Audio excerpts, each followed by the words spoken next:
नमस्तेस्तु भगवन् विश्वेश्वराय महादेवाय त्र्यम्बकाय त्रिपुरान्तकाय त्रिकाग्निकालाय कालाग्निरुद्राय नीलकण्ठाय मृत्युञ्जयाय सर्वेश्वराय सदाशिवाय श्रीमान् महादेवाय नमः। ॐ नमः शम्भवाय च मयोभवाय च नमः शङ्कराय च मयस्कराय च नमः शिवाय च शिवतराय च।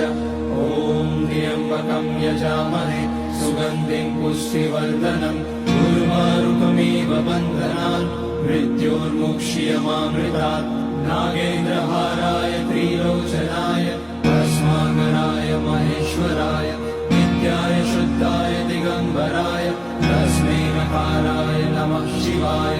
मन्दाकिनी सलिलचन्दन चर्चिताय नन्दीश्वर प्रमथनाथ महेश्वराय